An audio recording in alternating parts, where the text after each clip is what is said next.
Hello friends, నా పేరు రాజు. నేను హైదరాబాద్లోని మెహదీపట్నంలో ఉంటాను. నాకు బీటెక్ అయిపోయాక క్యాంపస్లో ప్లేస్మెంట్ వచ్చింది. బట్ అది పూణేలో కావడంతో బొక్కలే వీళ్ళు ఇచ్చే 15,000కి అందువల్లనే పోతామని లైట్ తీసుకున్నాను.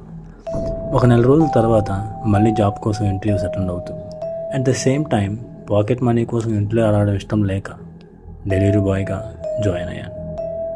అది జూలై 25 రాత్రి 11:45 అవుతుంది.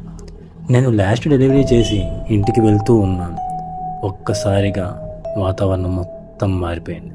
చిమ్మ చీకటి. నా రోడ్డుపై నా బైక్ హెడ్లైట్ వెళ్తురు తప్ప ఏమీ కనిపించడం లేదు. అంత నిర్మానుషంగా ఉన్న చోటు నుండి అలా వెళుతూ ఉండగా ఒక పిడుగు శబ్దం. దెబ్బకి నా గుండె కిందకి జారింది. తూ తూ తూ అనుకుంటూ మళ్ళీ అలా మెల్లగా వెళ్తూ ఉండగా రాజు అని ఒక స్వీట్ వాయిస్తో లేడీ నన్ను పిలుస్తూ ఉంది. ఎవరా అని బైక్ ఆపి వెనక్కి తిరిగి చూస్తే అక్కడ ఎవరు లేరు భయ్యా. సర్లే ఏదో నా భ్రమ అనుకొని బైక్ ఫస్ట్ గేర్ వేసి ముందుకు పోతూ ఉండగా క్లైమేట్ మొత్తం ఒక్కసారిగా చల్లగా అయిపోయింది. ఆ చలిలో వణుకుతూ అలా వెళ్తూ ఉండగా మళ్ళీ రాజు అని అదే పిలుపు విని బైక్ ఆపి చుట్టూ చూశాను. అక్కడ ఎవ్వరూ లేరు. కానీ రాజు రాజు అని నవ్వుతూ పిలుస్తూ ఉండి ఒక్కసారిగా నా కాయలు గొంతులోకి వచ్చే భయ్యా.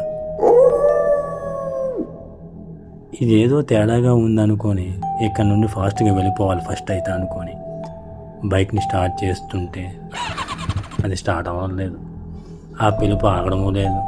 ఇలా కాదులే అని బైక్ అక్కడే వదిలేసి పరుగు తీశాను. అలా కొంత దూరం వెళ్ళాక అలిసిపోయి ఒక చెట్టు దగ్గర కూర్చున్నాను.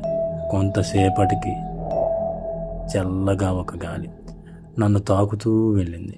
ఆ చల్లగాలి వల్ల నాకు తెలియకుండానే నిద్రలోకి జారుకున్నాను. అలా నిద్రిస్తూ ఉండగా ఎవరో నా తలపై చేపెట్టి నిమురుతూ ఉన్నారు. అది నాకు చాలా హాయిగా అనిపిస్తుంది. అలా నిమురుతూ రాజు అని పిలవగా కళ్ళు తెరిచి చూస్తే ఓకే ఫ్రెండ్స్, విన్నారు కదా. ఈ కథ మీకు నచ్చినట్టయితే please do comment, share and subscribe. Your పాఠశాల సైనింగ్ ఆఫ్.